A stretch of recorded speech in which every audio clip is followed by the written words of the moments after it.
தமிழக சட்டசபை தேர்தல் நெருங்கி வரும் நிலையில் திமுக கூட்டணியில் உள்ள காங்கிரஸ் கட்சிக்கு தொகுதி ஒதுக்கீடு தொடர்பாக இழுபறி நீடித்து வருகிறது. எதிர்பார்த்த எண்ணிக்கையில் தொகுதிகள் கிடைக்காததால் காங்கிரஸ் கட்சி நடிகர் விஜயின் தமிழக வெற்றி கழகத்துடன் கூட்டணி அமைக்க பேச்சுவார்த்தை நடத்துவதாக தகவல்கள் வெளியாகியுள்ளன. குறிப்பாக கேரள சட்டசபை தேர்தலை மனதில் வைத்து அங்கு விஜய்க்கு உள்ள ரசிகர் பட்டாளத்தை பயன்படுத்தி ஆதரவை பெற காங்கிரஸ் ஒரு தரப்பு விரும்புவதாகவும் கூறப்படுகிறது. திமுக கூட்டணியில் பல ஆண்டுகளாக இருக்கும் காங்கிரஸ் இந்த முறை ஆட்சியில் பங்கு மற்றும் கூடுதல் தொகுதிகள் கேட்டு அழுத்தம் கொடுத்து வருகிறது. நடிகர் விஜய் தொடங்கிய தமிழக வெற்றி கழகம் ஆட்சியில் பங்கு தருவதாக கூறியதை அடுத்து காங்கிரஸ் திமுகவிடம் தனது கோரிக்கைகளை முன்வைப்பதாக தெரிகிறது. ராகுல் காந்திக்கு நெருக்கமான காங்கிரஸ் நிர்வாகி பிரவீன் சக்கரவர்த்தி விஜயை சந்தித்து கூட்டணி குறித்து பேசியுள்ளார். விருதுநகர் தொகுதி காங்கிரஸ் பாராளுமன்ற உறுப்பினர் மாணிக்கம் தாகூர் கூட ஆட்சியில் பங்கு குறித்து சமூக வலைதளங்களில் பதிவிட்டு திமுகவை சீண்டி வருகிறார்.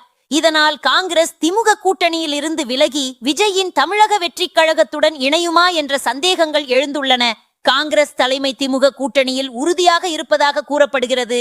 கூட்டணி சலசலப்புகளுக்கு மத்தியில் திமுக பாராளுமன்ற உறுப்பினர் கனிமொழி ராகுல் காந்தியை சந்தித்து பேசியுள்ளார்.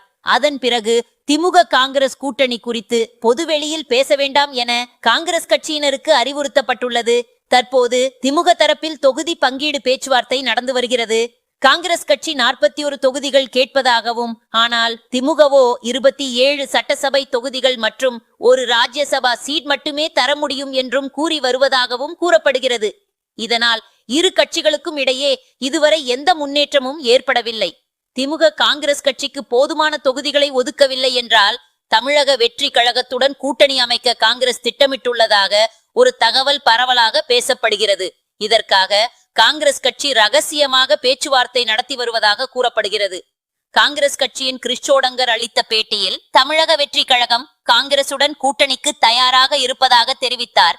திமுக கூட்டணியில் பேச்சுவார்த்தைக்கு காங்கிரஸ் அழைக்கப்பட்டுள்ளதா என்ற கேள்விக்கு இதுவரை திமுகவில் இருந்து அழைக்க அமைப்பது குறித்து காங்கிரஸ் திட்டமிட்டுள்ளதா என்ற கேள்விக்கு தமிழக வெற்றி கழகம் எங்களை வெளிப்படையாக அழைத்து எங்களுடன் கூட்டணி அமைக்க தயாராக இருப்பதாக கூறியுள்ளது என்றார். விஜயுடன் உண்மையில் பேச்சுவார்த்தை நடத்தியதா என்ற கேள்விக்கு அரசியலில் அனைவரிடமும் பேச வேண்டும், தகவல் தொடர்பு ஒருபோதும் நின்றுவிடாது, பரம எதிரிகள் கூட பேசிக் கொள்வார்கள் என்று அவர் பதிலளித்தார். இது கூட்டணி தொடர்பான குழப்பங்களை மேலும் அதிகரித்துள்ளது. காங்கிரஸ் கட்சிக்கு ஒரு ராஜ்யசபா சீட் ஒதுக்குவதை திமுக உறுதி செய்துள்ளதாக செல்வ பெருந்தகை தெரிவித்துள்ளார். திமுகவில் எதிர்பார்த்த எண்ணிக்கையில் சீட் கிடைக்காததால் டெல்லியில் உள்ள காங்கிரஸ் நிர்வாகிகள் தமிழக வெற்றி கழகத்துடன் கூட்டணி பேச்சுவார்த்தை நடத்துவதாக கூறப்படுகிறது.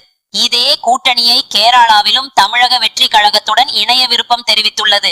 கேரளாவில் விஜய்க்கு ரசிகர்கள் அதிகம் இருப்பதால் தமிழ்நாட்டில் தமிழக வெற்றி கழகத்துடன் கூட்டணி அமைத்தால் கேரளாவிலும் அந்த ஆதரவை பயன்படுத்தி விஜய் ரசிகர்களின் ஆதரவை பெறலாம் என காங்கிரஸ் மேலிட நிர்வாகிகள் சிலர் கணக்கு போடுவதாக கூறப்படுகிறது. இதற்கிடையே காங்கிரஸ் எங்களுடன் தான் கூட்டணிக்கு வரும் என தமிழக வெற்றி கழக நிர்வாகிகளும் உறுதியாக கூறி